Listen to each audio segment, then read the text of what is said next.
En escuelas antiguas de producción, el recurso humano, la mano de obra es infinita y se puede reemplazar y no hay ningún problema con eso, ¿no? Ahora estamos viendo que si no se diseña el sistema pensando en las personas que van a hacer el trabajo, la verdad la productividad no se alcanza, ¿no? Para los líderes, para los padres, ¿no? Para cualquier persona que tiene responsabilidad por otros, creo que uno de los desafíos más grandes es cómo hago para saber lo que está ocurriendo cuando yo no estoy. No podemos pretender que lo que aplique por un área administrativa va a aplicar por un área de planta. Necesitamos acoplar nuestras prácticas a nuestros distintos públicos.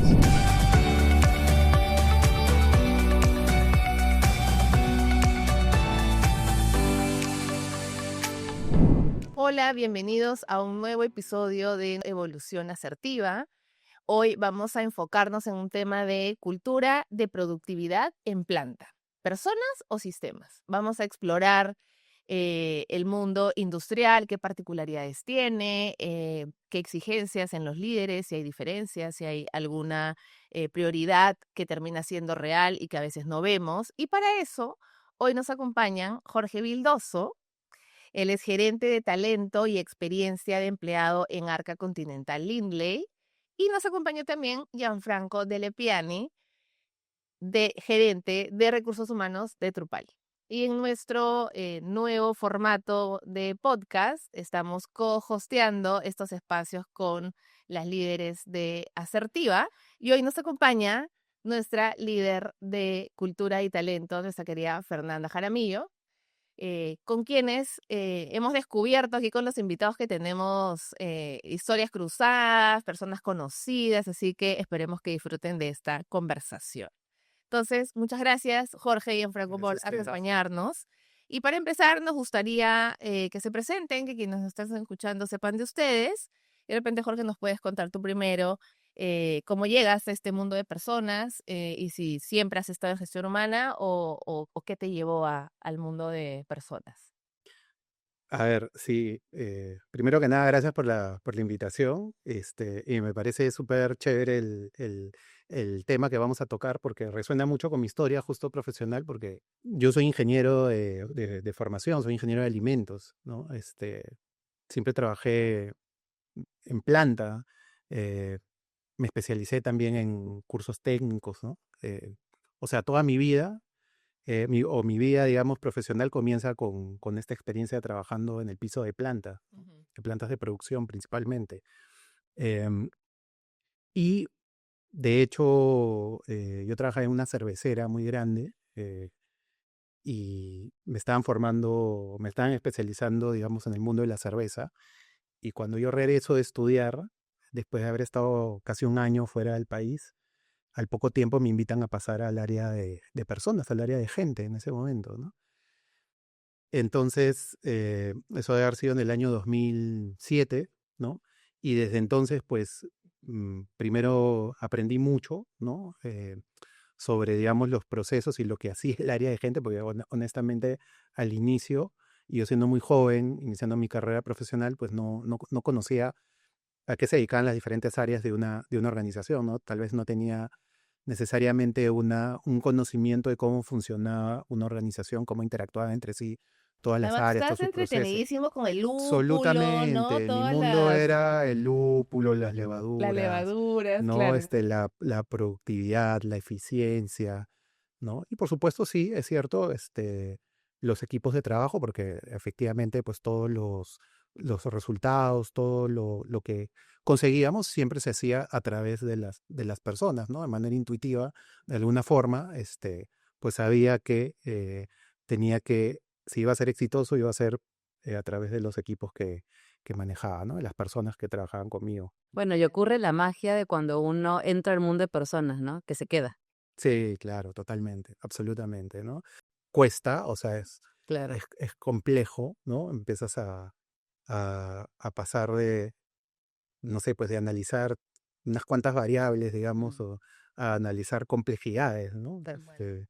¿No? Correlaciones que uno no se puede ni siquiera se puede imaginar que puedan Ya no son existir. problemas técnicos, ¿no? No, Exactamente. exacto, exacto, ¿no? Y bueno, pero efectivamente es algo que apasiona y a mí me ha gustado mucho meterme en el mundo de personas, sobre todo en la parte de liderazgo, que creo que es el tema que más me ha despertado curiosidad y en el que, digamos, eh, he procurado profundizar y seguir aprendiendo.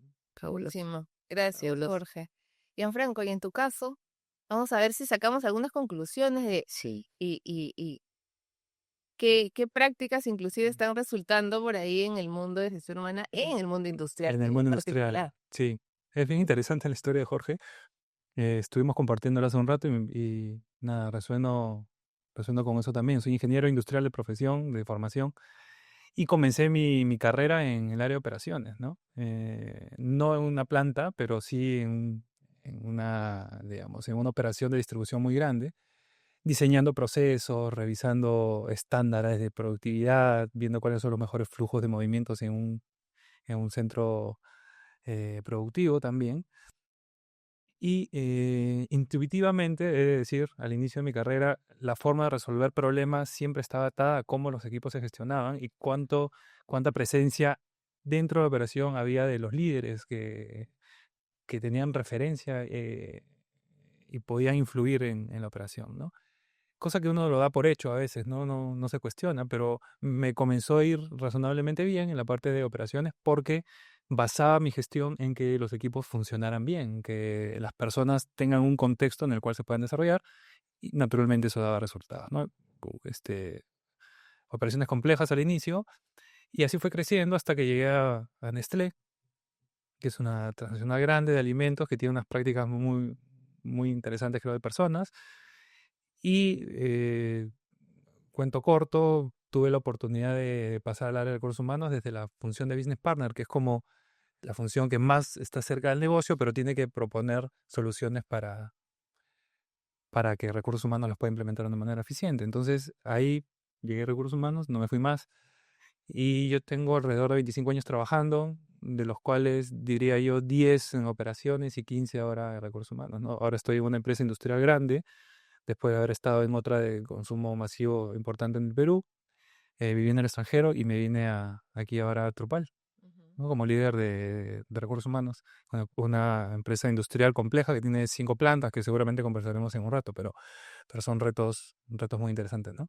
¿Ustedes dirían que es relevante conocer del mundo productivo, el mundo industrial para guiar un área de talento? ¿Es una particularidad de repente de ustedes o lo ven como No lo he visto una antes, yo. práctica? He visto muy poca gente que ha pasado, que ha cambiado de Que carrera así, ¿no? Pero siempre se encuentran, ¿no? ¿Tú, No, tú qué piensas? aquí no- por eso acá hemos por eso coincidido, pregunto, claro. Es ¿no? extraño, no sé. O sea, claro, en mi experiencia también no lo veo muy común, Ujú. ¿no? No lo veo muy Exacto, yo no común. lo he visto mucho. eh, pero es muy interesante. Lo que yo creo interesante, digamos, es la posibilidad de traer miradas diversas, ¿no? Ujú. O sea, diferentes enfoques. Mismo que no haya esta posibilidad de cambiar de área necesariamente, o sea, el hecho digamos, yo creo que ahora lo que sí, cada vez nos hemos dado cuenta que el trabajo, digamos, donde cada persona tiene una voz y puede hacerla sentir, o puede expresarse de manera colaborativa, resulta siendo más eficaz que, digamos, trabajar pues con los sesgos naturales que podemos tener cada quien, porque todos trabajamos en el mismo lugar, en un cuarto azul, y hablamos azul, y todos los días vemos azul, ¿no? Y nos Claro. responden en azul, ¿no? Entonces ya el hecho de poder traer diferentes colores a la mesa, es una ganancia, ¿no? Entonces, dentro de eso, pues está la posibilidad de que puedas haber empezado tu carrera en otra especialidad, claro. área, y luego tengas la posibilidad digamos, de cambiar. Y por otro lado, también, igual es un reto para uno, ¿no? Porque, Claro. Claro. o sea, también está la decisión de si quieres cambiar o no. La elección, ¿no? Es La una elección. Y elección. hablábamos hace un ratito también de una persona que está en finanzas, que ahora conocemos que está en gestión humana, ¿no? Y ya metiéndonos en el tema, como bloque 1 tenemos aquí cultura en planta, ¿se vive o se sobrevive? Junto con Fer, que como les contaba es nuestra líder en cultura y talento, vemos particularmente en este sector que hay mucho lenguaje de productividad, donde manda el número, ¿no? Manda el turno, además la presión, todo como literal muy relojito, donde manda el cliente a veces, es decir, el pedido por sobre las personas, ¿no? ¿Qué digan ustedes sobre en ese entorno, entonces, realmente qué sucede cuando hablamos de cultura, ¿no? ¿Manda, digamos, una agenda muy de negocio o cómo se gestiona ahí a través de las personas? En tu caso, Gianfranco, ¿qué nos dirías? La operación está diseñada para lograr resultados, ¿no? Y la operación de piso es realizada por gente muy numerosa. La base de la pirámide de una empresa, uno ve, son operarios, ¿cierto? Donde están realmente el músculo de la compañía. Entonces muchas veces nosotros diseñamos sistemas que funcionan para que eso se lleve a cabo, pero los sistemas los diseñamos pensando más en el resultado que en la gente que los ejecuta, ¿no? Porque sobre todo en escuelas antiguas de producción, el recurso humano, la mano de obra es infinita y se puede reemplazar y no hay ningún problema con eso, ¿no? Ahora estamos viendo que si no se diseña el sistema pensando en las personas que van a hacer el trabajo, la verdad la productividad no se alcanza, ¿no? Mm. Entonces, vivimos en un loop y me pasa, nosotros tenemos 5 plantas, cada planta tiene su complejidad porque además están en geografías distintas, tienen historias distintas, vienen de compras, entonces tiene otras lógicas cada una de ellas. Si los sistemas no es, digamos, nos está pasando que hay plantas donde los sistemas están un poco más claros y tienen menos retos desde el lado, por ejemplo, de seguridad. Entonces funcionan un poco mejor, pero hay otras que son más antiguas y que tienen estas trabas. Y presionamos por llegar a un número cuando muchas veces no se entiende qué está pasando con la gente. ¿Y qué puede estar pasando con la gente? Creo yo, en mi experiencia, es que no se está escuchando lo suficiente, se está muchas veces suponiendo que porque nosotros decretamos que una forma de trabajo se tiene que lograr en una línea para poder llegar a un resultado, se va a hacer y no se tiene en cuenta esta primera parte de diseño, ¿no? Después de la implementación, ya la gestión de cambio, creo que eso lo hemos vivido todos de una u otra manera, pero sí se termina sobreviviendo si es que no se diseña bien, Ujú. porque muchas veces uno entiende que la disciplina se debería lograr simplemente con una buena supervisión y no es así. Yo creo que hay que diseñar sistemas que realmente piensen en todos los stakeholders de las plantas, ¿no? Y ese termina siendo, creo yo, uno de los principales problemas al momento de ejecutar, ¿no? Y perder productividad, por ejemplo. Excelente. Y de hecho, desde Asertiva, cuando trabajamos cultura, hay uno de los ámbitos con la metodología que trabajamos, que es el mindset, que es el más importante cuando queremos instaurarlo en los distintos niveles organizacionales dentro de una compañía. En este sector en particular, ¿es sencillo? ¿Es complejo trabajar el mindset cuando hablamos sobre todo que en una compañía existen microculturas por naturaleza, pero existe una que es la principal, que es la neurálgica? ¿Cómo trabajan el mindset cultural ustedes en sus organizaciones? Interesante. Eh, concuerdo con lo que decía Jan hace un momento. Eh, yo veo que los sistemas y la cultura van de la mano, ¿no? Ujú, O sea, se van, digamos, amoldando, ¿ok? Quienes expresan la cultura de la organización, la verdad, la expresan los seres humanos, las personas y sus interacciones, ¿no? Y como tú mencionabas, pues, si tú agarras la pirámide organizacional, te vas a dar cuenta que donde hay mayor frecuencia de interacción va a ser en donde hay mayor cantidad de gente, que Ujú. generalmente va a ser siempre La operación. en la operación, ¿no? da- En nuestras líneas de producción, en la distribución, en la fuerza de ventas. Ahí es donde se vive la cultura, mm, ¿no? Entonces, ¿cómo hacemos para que los sistemas y la cultura convivan y se retroalimenten de forma productiva?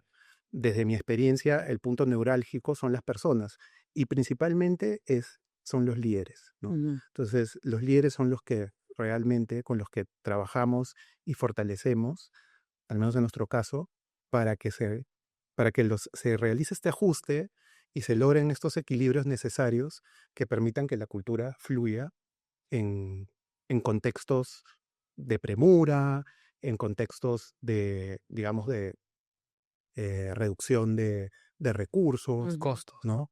De reducción de costos, ¿no? En contextos, digamos, donde las externalidades pueden estar afectando, digamos, el continuo de la operación, ¿no? Esta figura, digamos, es muy importante porque es la que va a ejemplificar las conductas que queremos promover, ¿no? Es la que con su presencia va a realizar los ajustes para que la cultura no se pierda, ¿no? Y también es la que nos va a proveer esos insights, ese feedback necesario para, digamos, amoldar los sistemas a la cultura que queremos promover. Excelente. Entonces es la forma en que nosotros hemos encontrado de Ahora el mindset. mover el mindset e ir balanceando, digamos, esto que naturalmente es caótico, ¿no? Claro. Sí. Pero también yo decía hace un momento que uno diseña un sistema en donde cree que las cosas pueden funcionar, ¿no? Entonces determina que ahora, no sé, mejora continua o tal iniciativa tiene que decantar en la organización.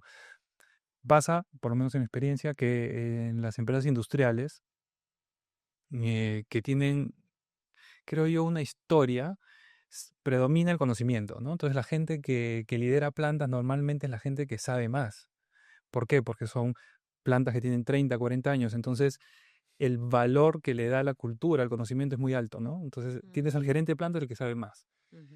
Pero luego, cuando te vas dando cuenta que no todo es conocimiento técnico, cuando realmente lo que necesitas es llegar a las personas para poder hacer algún cambio importante o, por ejemplo, mejora continua, ¿no? Implementación de un sistema, y ya no importa tanto el conocimiento técnico, sino importa cuánta comunicación, cuánta asertividad tengas al momento de acercarte a la gente a la cual le vas a hacer cambiar un sistema de trabajo de 20 años, 25 años, y que no te van a creer porque tú no sabes o de botellas o de, no sé, de cartón, lo que fuera, ¿no? Entonces, si no se llega a entender que el mindset se mueve desde ese liderazgo, es decir, que el líder de la planta tiene que ser no solamente el más capo técnicamente, sino también el que hace que las cosas pasen y que conoce la planta, se la camina, entiende cuáles son las problemáticas de las interacciones. Cualquier iniciativa de cambio no avanza de la manera que uno quisiera, ¿no? Y es bien difícil, porque Sí. ¿cómo le dices a la industria que ya no vale tanto tu conocimiento, sino más bien el método, ¿no? Es un equilibrio difícil de lograr. Igual ese tema que nos trae Fer es súper importante y además, claro, los escucho, temas de cultura y nosotros hablamos mucho de eso, pero después cuando valido con personas que no son del área de gestión humana, yo me los imagino escuchando, ¿no? Porque es como, ya entiendo que existe una cultura, inclusive voy a foros donde, no sé, las pasas están hablando de cliente y terminaron hablando de cultura y yo, bien, o sea, ya eso está cada vez más importante, pero siguen sin aterrizarlo específicamente a algo concreto, ¿no? Así un ejemplo puntual, me pasó hace años ya con un cliente, una empresa familiar industrial, eh, que estaban ahorita en segunda generación. Pero los hijos ya vienen de haber trabajado en corporativo y ya hoy están como alineando, ordenando. Le dijeron, papá, este es tu sitio del directorio, por favor, no entres a la planta. ¿Por qué? ¿Qué pasaba? El papá, no miento, están en tercera generación, porque el abuelo fue el que la fundó. Pero bueno, el papá nació en la planta y es su planta. Entonces, los hijos, con un mindset mucho más productivo, eficiencia, nuevas cosas, están implementando, no sé, automatizando, trayendo nuevas máquinas, etcétera. Y el layout, digamos, de la planta también lo cambiaron en algún momento, ¿no? El orden, cómo están distribuidos para que sea más eficiente ese proceso. Entonces le dijeron, papá, esto va a ser así, no sé qué, el papá probó, qué sé yo. Pero, no sé, pues pasaron las semanas y el papá un día llegó a la planta. Entonces, nadie se había puesto a pensar que el papá tiene tal poder, además, con los trabajadores, que llegó y dijo, ¿qué hace esta pizarra acá? ¿No? O sea, imagínense ese día a día, ¿no? ¿Qué hace esa pizarra acá? No, que es la nueva Metodología. metodología, porque ahora sí, esto llevamos más rápido para allá. No, no, me lo cambia. ¿Dónde está? Acá, ya, pásalo. Y claro, el colaborador, ¿qué le va a decir? No, pues le hacía caso, ¿no? Seguía caminando. ¿Por qué estás cortando? Porque era un tema de corte para zapatos de seguridad, etcétera. ¿Por qué estás cortando, no sé, así? Tienes que cortarlo asá. No, que se ha comprobado que es mucho más eficiente, menos merma, no sé, ¿no? No, me lo cambio. Entonces se pasó todo el día cambiando lo que los hijos ya habían establecido. Y después, bueno, fue una entretenida gestión del cambio con el papá, ¿no? Casi que le dijeron, no puedes entrar Nunca más como entras. en 6 meses más o menos a tu planta hasta que sigamos trabajando contigo. Pero finalmente eso es lo que prima, lo que hacemos en el día a día, ¿no? Ujú. Entonces, ¿qué prácticas eran una buena idea, pero el sistema o la realidad hizo que no se lograra implementar y así podamos entender qué es cultura, ¿no? Porque finalmente cultura es lo que queremos hacer. En planta y en el mundo industrial se habla mucho de la cultura de la seguridad o las eficiencias, ¿no? Pero finalmente, ¿qué es lo que terminamos haciendo y por qué siguen habiendo accidentes, dedos volados, etcétera, ¿no? Bueno, a mí se me ocurren de todas las empresas en donde he trabajado las iniciativas de mejora continua. ¿Y por qué? Porque la mejora continua implica cambios en la forma de trabajo de gente, como decía hace un momento, que tiene haciendo lo mismo durante mucho tiempo y de una determinada manera, ¿no? Entonces, venderles la idea de que ahora con una metodología distinta van a lograr mejores resultados, no solamente em, se sienten atacados, sino que tienen miedo del cambio porque seguramente ellos no se sienten muy seguros y eso la única manera de entenderlo es yendo a preguntarles, ¿no? Entonces, em, lo que yo he visto fracasar de manera constante es diseñar algo muy chévere, muy técnico, muy bien hecho, sin tener en cuenta la voz de la gente que realiza la tarea, ¿no? Entonces, ese es un tema que muchas veces se da otra vez por sobreentendido, pero la gente realmente tiene miedo cuando uno se acerca a cuestionarle su forma de trabajo, ¿no? Y no se llega a entender por qué. Si te estoy mostrando que esto es mejor para ti, que vas a tener mejores resultados. Pero creo yo que el no valorar lo que ha llevado a esa gente a vivir tanto tiempo con ese trabajo, 15, 20 años, es lo que termina generando esa distancia que hay entre el método que funciona, es bueno.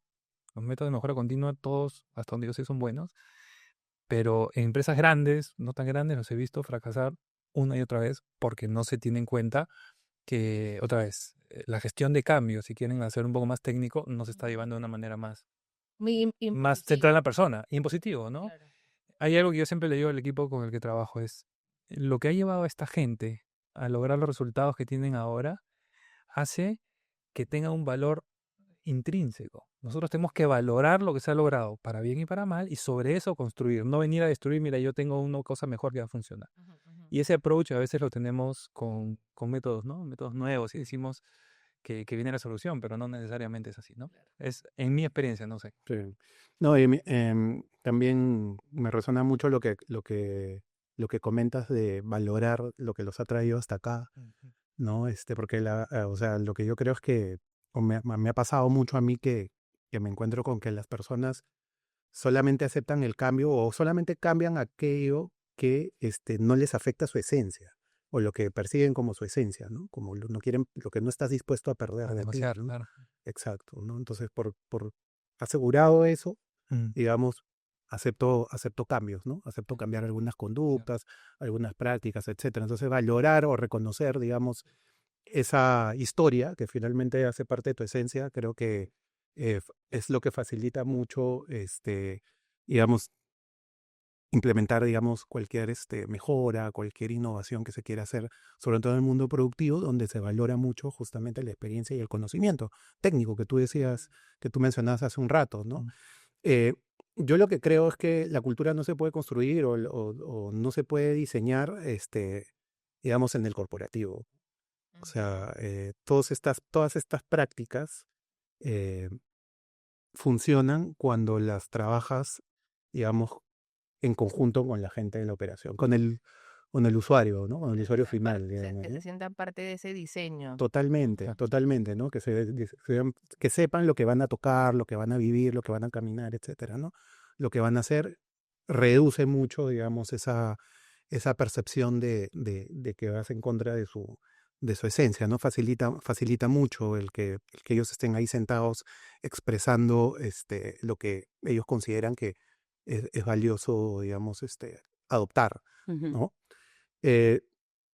O sea, hay claros errores, ¿no? Que me ha pasado a mí, ¿no? Como por ejemplo, a veces uno quiere implementar esto de la salud psicológica, ¿no? Y lanzas una campaña, imagínate, lanzas una campaña en planta de balance vida-trabajo en la temporada alta, ¿no? La gente está trabajando hasta el día de descanso, La gente mira, ¿no? O tienes que descansar, ¿no? ¿Qué es eso? Exactamente, ¿no? Horario O, verano. claro, en nuestro caso, por ejemplo, en verano, ¿no? O, por ejemplo, esa capacitación del liderazgo, ¿no? Que le das al supervisor, al jefe, y el tipo el lunes tiene que lidiar con el ausentismo, con un nivel de mermas altísimo, ¿no? Entonces, eh, o sea, no podemos, creo que del otro lado, o sea, las prácticas sí funcionan cuando los involucraste a ellos en el diseño, eh, y donde ellos indicaron: "Oye, esto realmente me sirve, ¿no? Esto ayuda, esto suma, digamos, a lo que estoy haciendo". Una inversión muy, muy, muy grande, o sea, una inversión con un retorno, digamos, efectivo, es invertir mucho en la formación de justamente de los supervisores, de esos líderes Primera línea que de están de supervisión. la primera línea, ¿no? Los que están ahí al lado de los que hacen las cosas, de los que hacen que las cosas ocurran, que son el frontline, como le decimos, ¿no? Porque es cierto, o sea, y mira, o sea, al menos yo que tú eres ingeniero igual que yo, pero no sé, o sea, a nosotros nos enseñaban estadística, Balance de mecánica, ¿no? Balance de líneas, tiempos, movimientos, etcétera. Pero este, la conversación es la herramienta del líder. ¿Y en dónde te enseñan a conversar? ¿O cómo aprendes tú a conversar, por ejemplo? ¿No? O sea, eso lo aprendemos de manera intuitiva. Entonces, ¿Dónde aprendes a imagínate. escuchar? ¿Qué está? Digo, y para mí conversar incluye el escuchar, Claro. ¿no?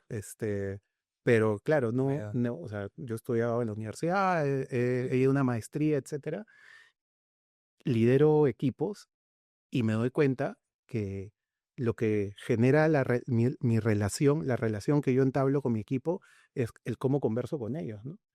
Y también el cómo qué converso conmigo mismo también, ¿no? Porque a partir de esa conversación surgen otras conversaciones con los demás. Pero entonces, ¿quién nos enseña eso? Claro. ¿No? Entonces, imagínate esta gente, las personas estos héroes, digamos, que están ahí en el día a día, lidiando con los desafíos de la productividad y la eficiencia en entornos bastante exigentes, conocen de primera mano lo que saben, lo que está ocurriendo, ¿no? Mm.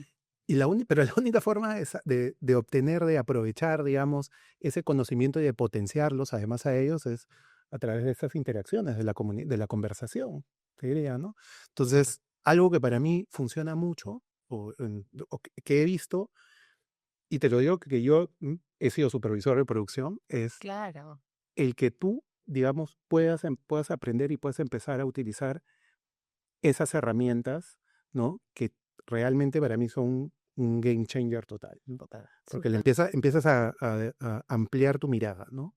Y te das cuenta que, pucha, o sea, tú puedes saber mucha experiencia, pero no puedes haber vivido todos los problemas, ¿no? Posible. No puedes haber vivido imposible, no puedes haber visto todo lo que ocurre. Pero tienes, qué sé yo, 12, 10, 15, 16 personas que están ahí en el día a día y que te pueden compartir esa perspectiva. Solamente están a una conversación de distancia. Totalmente. Y ahí, saben que a lo largo del tiempo, dentro de organizaciones y acompañando organizaciones desde Asertiva, identificamos un hallazgo interesantísimo y es que, claro, buscamos integrar a todos los roles cuando hablamos de cultura, cuando hablamos de liderazgo, pero no nos ponemos a pensar por qué no obtenemos eso que necesitamos, en este caso probablemente información, de esos roles que son los que hacen que las cosas sucedan. Y es porque no estamos trabajando en todas nuestras aristas culturales cómo gestionamos el error. Y sabemos que en plantas, sabemos que en operaciones un error es carísimo, es de un impacto altísimo para las personas, para el negocio, para el área, para los resultados, para absolutamente todo. ¿Cómo ustedes en sus organizaciones, a través de ese trabajo que hacen con sus líderes, trabajan esta cultura frente al error? ¿Cómo le quitamos la penalización y lo transformamos en una oportunidad de mejora, que justamente es lo que conversaban hace un momento? El error. Bueno, me gusta como clasificarlos, ¿no?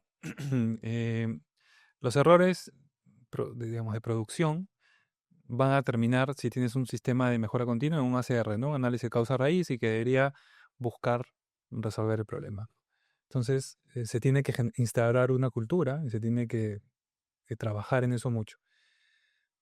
Otra cosa son los errores, ya no tan de operación, sino más bien en temas más de compliance y temas de relaciones laborales, individuales, donde tienes que tener un sistema de disciplina claro, ¿no? Bien comunicado, saber qué cosas se permite, qué cosas no se permite, qué cosas son negociables y qué cosas no se van a tolerar en la operación. Y creo que también parece como un given, ¿no? Como algo que ya está, pero un sistema disciplinario bien implementado, yo me he demorado en hacerlo casi un año, en donde está claro qué se puede hacer, qué no se puede hacer a nivel de conducta.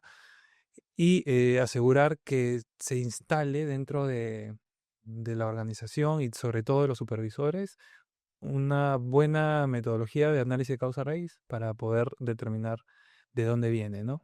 Es difícil, muchas veces tenemos ganas de, no sé, de sangre, ¿no? O sea, pasó algo y tenemos que como que resolverlo, pero porque hay errores que impactan demandas, o sea, hay errores que sí nos generan pérdidas como compañía y se tienen que llamar la atención, sin duda.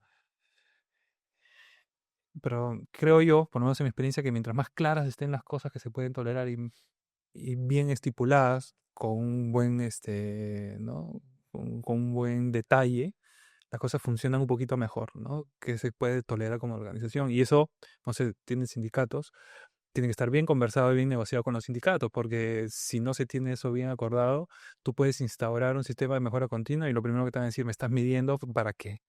¿No? Para buscar más productividad o para hacernos la vida más complicada. Y eso también hay que tener mucho cuidado, ¿no? Hay que hacerlo bien. Pero creo que no hay que perder de vista que lo primero para la organización es que se tengan las cosas bien escritas y bien estipuladas. Por lo menos en mi experiencia, eso funciona más o menos. Mm. Sí, o sea, concuerdo plenamente contigo, sobre todo en la parte de como que tener un Un marco, marco de acción. claro, un marco como comportamental, de valores, ¿no? Que digamos que de alguna manera nos concurre a todos los que formamos parte de esta organización. Dentro de ese marco, pues, o sea, yo creo que los errores, digamos, eh, son hechos que ocurren, ¿no? De Ojalá, ciertas. ojalá que mayormente visibles, ¿no? En mi experiencia hay errores que son más evidentes que otros, ¿no? El tema, creo yo, para resolverlos, para mejorar, es que cómo hacemos para que todos los errores puedan ser visibles, de modo que sean susceptibles de ser corregidos, con mejora continua, con innovación, con, digamos, todos los métodos que tenemos a la mano, ¿no es cierto? Claro. Creo o al menos lo que en mi experiencia me ha costado más es cómo hago que las personas detecten, de hecho lo detectan, te cuenten el error. Claro. Sin miedo. Exactamente, Ese es ¿no? el gran tema. Y el tema es eso, el miedo. ¿Cómo hago? El desafío creo que para los líderes en general, mira, para los líderes, para los padres, ¿no? Para cualquier Claro. persona que tiene responsabilidad por otros, creo que uno de los desafíos más grandes es cómo hago para saber lo que está ocurriendo cuando yo no estoy. Porque eso es la cultura. La Eso es lo que iba a cultura, decir, esa es la esa es definición de cultura. la cultura, o sea, tú te das cuenta cuando la cultura es sólida, cuando los comportamientos que quieres promover se dan, incluso si tú no estás viendo, ¿no es cierto? Exacto. Entonces Un creo entorno que de confianza donde ese es el quieran tema. decir, ¿no? Ese es el tema. Creo que en el centro de todo está lo que tú indicaste. El desafío más grande que tenemos en la organización, desde los líderes, es cómo hacemos para construir confianza. Porque con confianza todo se vuelve transparente, o sea, la transparencia sale, ¿no? Todo se vuelve más evidente porque estamos más, digamos, enfocados en, en fortalecer esa confianza, ¿no? En enriquecer esa relación, ¿no? Cuando hay confianza, pues el temor que es muy natural se reduce, Claro. ¿no? El tema de la Y confianza es la justicia, ¿no? Si has demostrado que la organización es justa, yo creo que la confianza se va construyendo, porque si hay una de todas desproporcionalidad maneras, o pasa algo en un momento y no lo penalices o no lo premias de manera distinta, de todas maneras, y eso es lo segundo, o sea, detrás de esa justicia. confianza tiene que haber una congruencia, ¿no? O sea, Congruencia. Sí. una congruencia entre lo que digo y lo que hago, ¿no? Si yo digo que hay que comportarse A y voy a la planta y me comporto B, ¿no? Entonces, la gente nos está viendo, como nuestros hijos nos ven a nosotros, ¿ah? A los padres, ¿no? Modelamiento, claro. Hay un Claro, modelamiento, Claro. ¿no? Hay un modelamiento.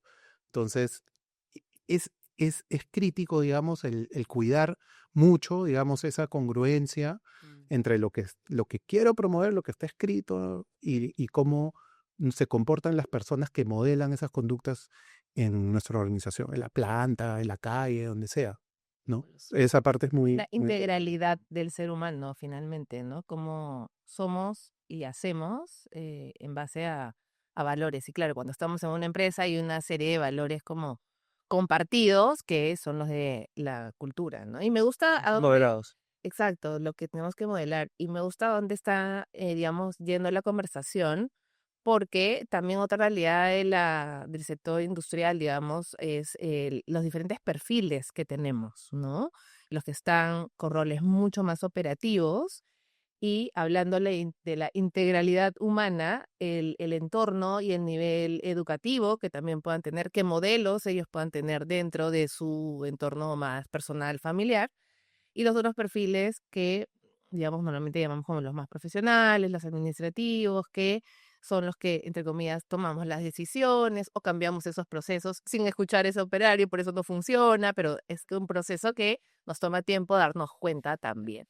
Y entonces, en esas diferencias en los perfiles del sector, particularmente industrial, porque en otros sectores no son tan evidentes, ¿qué desafíos en el liderazgo hay? Principalmente los que están más cerca a ellos, porque normalmente son los que hacen carrera, ¿no?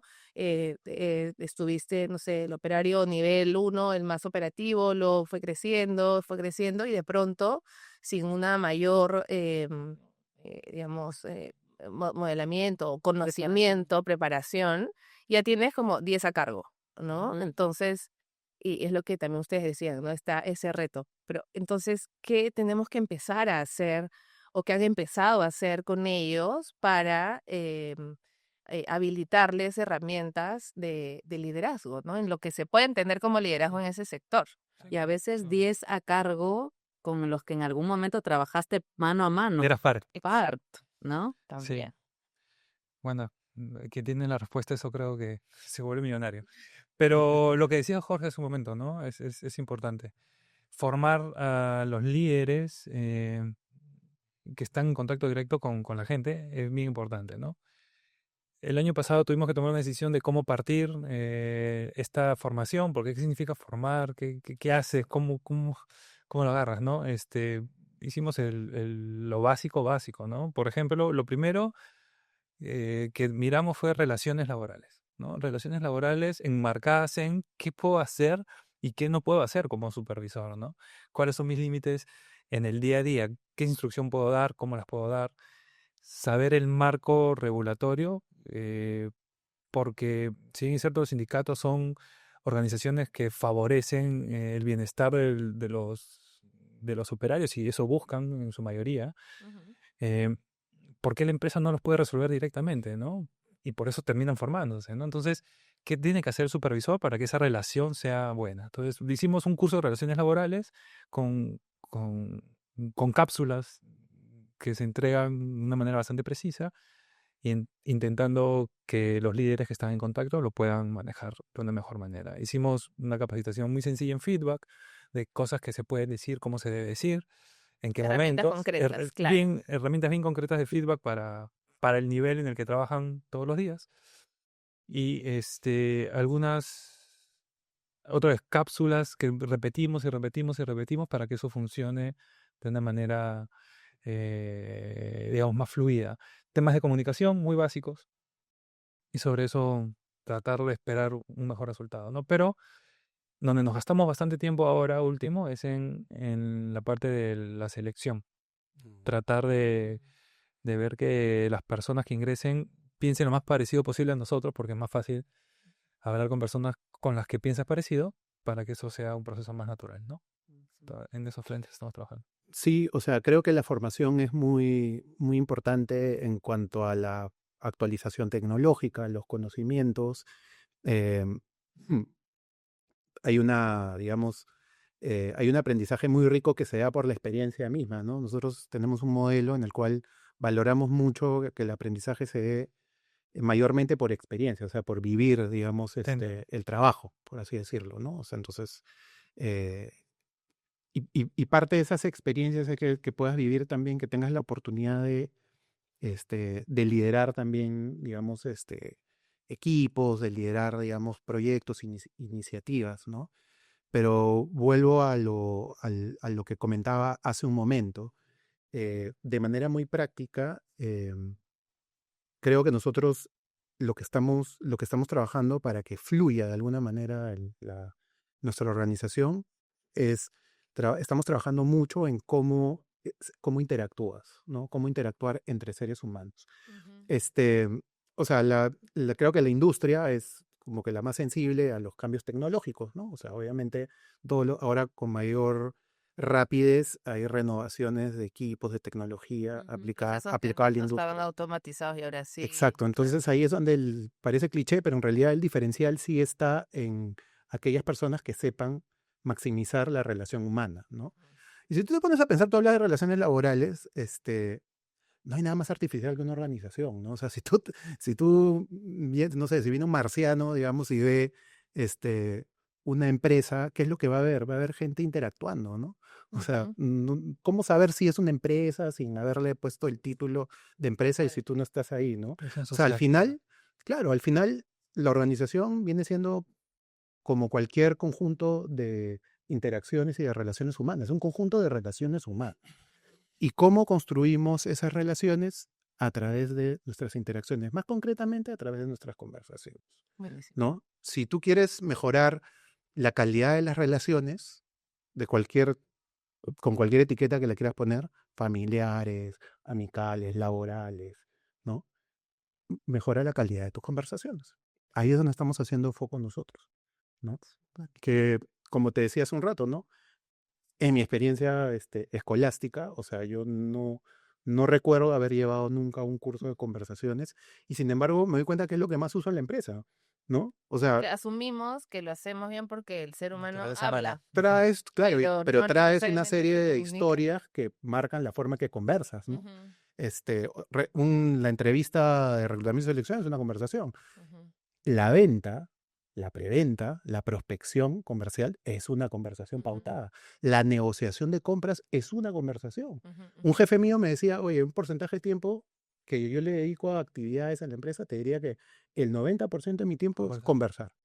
conversar con personas, rendir cuentas, coordinar acciones, Crear dar algo. feedback, hasta son conversaciones conmigo mismo pensando qué voy a hacer qué vamos a hacer el próximo año, ¿no? Ujú. La Entonces, negociación sindical es una la conversación. negociación, o Claro. sea, todos son conversaciones, te digo, es algo muy, muy potente que yo, digamos, me sorprendo que no lo hayamos sistematizado de Claro. alguna forma, no le hemos dado algo práctico todavía, pero ahí, bueno, por Con ahí más estamos importancia, ¿no? nosotros. Fer se ha puesto o es experta, digamos, como escuchando a las empresas, ¿no? Y cuando decimos las empresas, a mí me da risa cuando las empresas dicen, es que la empresa aún no ha tomado la decisión. Es como, Las ¿cuál de personas. las paredes no ha tomado la decisión? ¿No? ¿Cuál de las ¿Cuál de máquinas? las máquinas, no? Y nos llaman mucho y la verdad que disfrutamos mucho esa escucha organizacional, ¿no? Que ya hemos afinado qué herramientas, qué metodología, cómo interpretar la información, etcétera. Pero me gustaría, Fer, que nos cuentes qué dolor principal has encontrado en esos pedidos y finalmente cuál ha sido la solución, porque a veces nos dicen, no sé, pues por ejemplo, el proceso de desempeño no funciona y todo ese proceso alucinantemente bien Bien pensado. estructurado. Paso uno, como decimos, qué bacán que estén cuestionándose, porque lo miramos y decimos como, ¿y ahora qué vamos a modificar? Porque se ve como muy completo, ¿no? Hasta que está Y, súper bien. y termina siendo un poco esa implementación o esas conversaciones, pero a lo que voy es, de repente nos puedas contar, Fer, desde esta mirada de los mindsets, de la importancia de la conversación y en un mundo industrial tan sistematizado de operación, ¿no? ¿Qué has descubierto en estos diferentes años y clientes que es como un común denominador, como se dice, ¿no? En temas de liderazgo, en temas de alineamiento del sector industrial. Sí, es bien interesante porque muchas veces las organizaciones nos convocan, nos buscan por el dolor A y en verdad están en el dolor J. ¿no es cierto? Y parten desde el diagnóstico, esto parte del diagnóstico. Se utiliza en el medio herramientas que diagnostican de manera estandarizada y no de la manera en la que tu compañía necesita que diagnostiques tu problema A, B o C, tu proceso A, B o C. Y eso hace que tu solución esté fragmentada o parcialmente aterrizada a tu realidad. Y por ende, las acciones que vas a ejecutar no necesariamente van a atender a tu dolor raíz. Entonces, ¿qué hemos identificado a lo largo del tiempo? Que la manera en la que tú mismo, como área de gestión humana, como líder de la organización, escuchas a tu equipo, no puede pertenecer o no puede ser parte de un modelo marcado, pauteado, sino tiene que ser en base a lo que efectivamente necesita tu organización. A lo largo de todo este tiempo, nos hemos dado cuenta que las organizaciones medianas, pequeñas, microempresas, grandes empresas transnacionales buscan siempre utilizar las herramientas reconocidas o de talla mundial por consultoras o lo que fuese, que claro, sean conocidas, sean muy sonadas y nadie quita el valor y lo potente que pueden ser de aplicarlas. Sin embargo, lo que hagas con la información que te entrega es el gran gatillador entre el éxito o el no atender lo que tu gente está necesitando. Entonces, desde mi perspectiva, la gran clave en las organizaciones es hacernos ese tiempo que en nuestra agenda en teoría no existe para escuchar más a los equipos, a las personas y no necesariamente asumir que las necesidades del sector industrial, de banca, de retail, rigen exactamente para absolutamente todos, porque hoy necesariamente no debería o no va a ser así. Zapaquetados. Nos pasa, ¿no? Pero tengo, no sé, 92% en clima laboral, pero mira, mi rotación sigue creciendo, ¿no? Porque no son indicadores que normalmente están como vinculados, ¿no? Más bien mejor clima, entonces reduces, ¿no? Tu Debería. teoría. Entonces, claro, cuando entras y descubres es como, claro, pues que estás preguntando micros y la gente renuncia por la tasa, pero no le estás preguntando qué opinan de la tasa, ¿no? Entonces, eso es importante desde el entender al Ujú. colaborador, ¿no? Sí. Muy bien, y ahora tenemos un ping-pong, ¿ok? Ping-pong. Que tienen que elegir, pero sin sustentar por qué, ni esto me parece Uy, correcto. Sí. Yo voy a hacer la mitad y Fer va a hacer la otra mitad, Ok. ¿ok? Un líder brillante pero tóxico, eso se llama Elige tu crisis, parece. ya. Así se llama el ping-pong, Elige tu crisis. Entonces, ¿un líder brillante pero tóxico o un líder querido pero mediocre en resultados? Mm, Brillante pero tóxico. Ok. Gianfranco, ¿cultura fuerte o productividad alta? Cultura fuerte siempre. Jorge, ¿un supervisor con carácter fuerte o uno muy empático pero poco confrontacional? Carácter fuerte. Gianfranco, ¿un gerente muy estratégico o un supervisor que movilice equipos? Un supervisor que moviliza. Jorge, ¿disciplina operacional o autonomía del equipo? Autonomía. Ajá. Gianfranco, seguridad psicológica o velocidad de ejecución. Seguridad psicológica. Jorge, tolerar a alguien porque produce mucho o perder productividad por cuidar la cultura. La cultura se tiene que cuidar. Muy bien. Gianfranco, workshops de cultura o cambiar incentivos y métricas. Cambiar incentivos simétricos. Diseño de sistema. Jorge, más tecnología o mejores líderes. Siempre mejores líderes. Excelente. Gianfranco, flexibilidad o control operacional. Flexibilidad, diría. Y Jorge, el último, talento joven con poca disciplina o talento experimentado resistente al cambio. Un mix. Complejo. Tienes que elegir. Elige uno. Bueno, talento joven. Ok. Buenísimo. Qué difícil. Pero en verdad es un mix. En verdad es un mix de todas Necesitamos- las Son mix. trade-offs, ¿no? Hacer todo. Sí, tal Claro. cual. O sea, no existe. Pues sale a la calle y no vas a encontrar uno sin el otro. Pero Sí.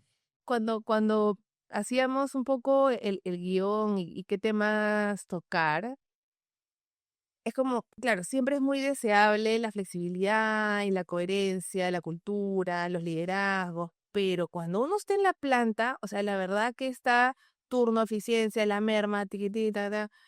Entonces, es una realidad donde podríamos decir que realmente prima la eficiencia o qué características hacen que las personas sean las que cuidan las eficiencias, porque a veces están en la posición, digamos, de, no quiero decir como víctima de la eficiencia, como, ay, no, es que me han dicho que tengo que cumplir esto.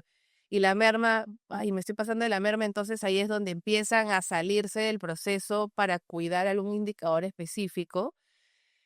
Eh, entonces, ¿cómo ustedes cuidan ese balance entre la realidad de una industria, de una planta con muchos números, eficiencias, cada vez más sistematizado, automatizado, y el cuidado de la persona y el balance de la persona, ¿no? Son ¿Cómo interdependientes, creo. interdependientes? O sea, no los pondría como un trade-off necesariamente, pero si las prácticas de gente que tú tienes no te aseguran la productividad, es decir, la cultura no te asegura la productividad, tu operación no es sostenible, ¿no? Probablemente estés presionado por los números ahorita, Ujú, pero vas a terminar teniendo problemas en algún momento, ¿no? ujú. Y por eso lo importante de diseñar un buen marco donde la gente se mueva, que se traduce en cultura finalmente, ¿no? Por ejemplo, cuando uno llega a una fábrica que tiene problemas productivos, ¿qué es lo primero que ves, no? Lo primero que ves son los procesos, es la gente, tienes que ver todo. eh, Termina siendo una valoración del profesional que llega, ¿no? Pero yo sí creo que asegurando que tengas una buena cultura, la productividad se va a mantener en el tiempo, ¿sí? Y cuando no tengas la productividad, va a saltar naturalmente, por lo que decíamos del miedo, los errores, Sí. va a saltar en algún momento. Porque si no, se convierte en una, no sé, en una trampa, ¿no? Porque tú crees que tienes buenos números hasta que dejas de tenerlo y no te explicas por qué. También me ha pasado, Y, una máquina corría y después se cayó y nadie entendió por qué. y traigo el punto porque justamente vemos mucho de ese dolor, digamos, en el sector industrial, Sí. porque decimos, ¿no? El área de gestión humana está muy entusiasta con el tema de cultura y que queremos implementar esto y liderazgo para los supervisores, para darles las herramientas, lo más con todo, pero llega un momento en que la misma operación o el mismo negocio te exige tomar esas decisiones que no van tan sintonizados con lo que estás diciendo respecto a la gente, que la gente retrocede en el sentido de que dice, ya ves, es que acá prima los números, prima el pedido del cliente, Claro. ¿no? Entonces hay como ese ida y vuelta complejo que tenemos que balancear. Lo hablamos al inicio, ¿no? La cultura y los sistemas, este, se tienen que equilibrar, ¿no? Se tienen que balancear. Generalmente eso ocurre cuando la cultura la han construido en el corporativo, Ajá. alejado de Hay la un acción. director y Cuando, que suena claro, o sea, bonito. te lo dije, te ponía el ejemplo, ¿no? O sea, me pasaba, oye, ¿por qué no funcionó el programa de well-being, de bienestar, ¿no? Porque lo lanzaste en la temporada pico, donde nadie tenía tiempo Para respirar. Por ejemplo. exactamente, ¿no? Entonces, eh, es una convivencia de equilibrio. Yo creo que Ujú. la cultura, concuerdo con lo que tú decías, la cultura tiene que absorber esos sistemas en alguna parte, ¿no? Mm. Por estadística, bueno, tú hablas de mejora continua, ¿no? O sea, generalmente vas a darte cuenta que los errores que cometen los seres humanos son puntuales. Cuando tú reduces los errores sistémicos es donde se genera realmente la mejora más Bastante, ¿no? claro, más grande. Entonces, Sostenida, claro. yo sí creo que es un error eh, ir a la cacería de las personas Ujú, cuando los números apremian, ujú, ¿no? ujú. ¿No? Al contrario, es integrarlos, hay que integrarlos porque no, a ver, tú lo mencionabas hace un rato, el conocimiento está ahí, ¿no? En las personas que operan en este caso. Entonces, creo que ganamos más en el integrarlos para encontrar y resolver esos problemas sistémicos, porque la ganancia va a ser mayor. Entonces, yo ahí, digamos, ¿cuál es el mindset que tienen los líderes ahí? O sea, ¿quieres ganar peanuts o quieres o quieres tener grandes ganancias? Ujú. ¿No? Buenísimo, buenísimo. Y para ir Yes. cerrando, imaginemos que le vamos a dar una recomendación, pero así como la herramienta concreta que ese supervisor necesita para entender cómo dar feedback a su colaborador, ¿no?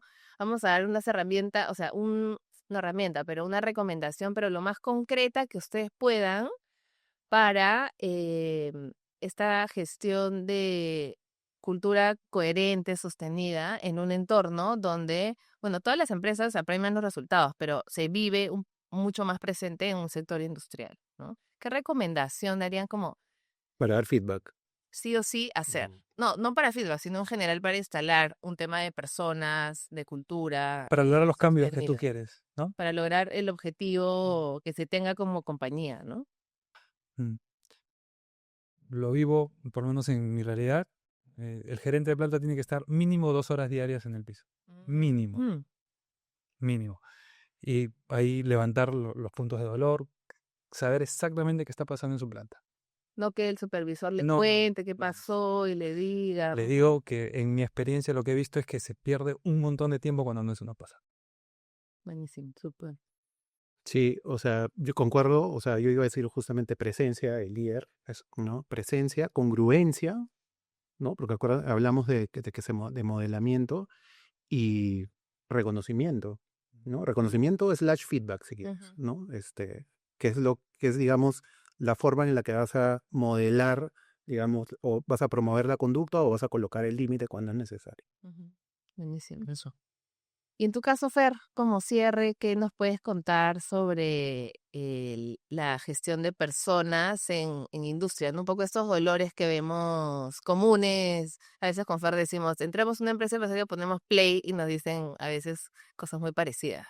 Son igual. Mm. Sí, yo creo que es muy importante quitar desde cualquier gestión, de cualquier área, quitarnos los paradigmas sobre, por ejemplo, las áreas de operaciones o planta. Hay mucho por construir todavía en ese sector desde su realidad, desde sus características. No podemos pretender que lo que aplique para un área administrativa va a aplicar para un área de planta. Necesitamos acoplar nuestras prácticas a nuestros distintos públicos, porque eso es lo único que piden. Ujú. A lo largo de las conversaciones en distintas organizaciones del sector, lo único que piden es que no quieren tener lo mismo que un área administrativa. Quieren tener por lo menos las mismas facilidades que un área administrativa en la naturaleza de sus roles, porque lo tienen clarísimo, les gusta, les apasiona, saben a qué van, saben qué están haciendo, pero eso no quiere decir que porque las características son diferentes, para este público no aplica. Aplicarán otras cosas. Y creo que a las áreas de personas, a las organizaciones, a los líderes, nos hace falta más creatividad para diseñar soluciones o alternativas para que este público se sienta no solo atendido, reconocido y sobre todo visible e importante, Mm. porque son indispensables en una organización. Buenísimo, Bueno. excelente, Fer. Muchísimas gracias, Jorge y Gracias a Anfrasco, ustedes. Fer, Un por placer. acompañarnos. Realmente Linda un placer conversación. conocer un poquito más desde su perspectiva las realidades organizacionales y la realidad de lo que es cultura, ¿no? Que hoy se habla mucho, pero cuando ya lo aterrizamos es donde se empieza a perder un Tal Sí. cual. poquito más. Tal cual. Gracias a ustedes. Linda conversación. Sí, exacto. Gracias. Muy potente conversación, lo máximo.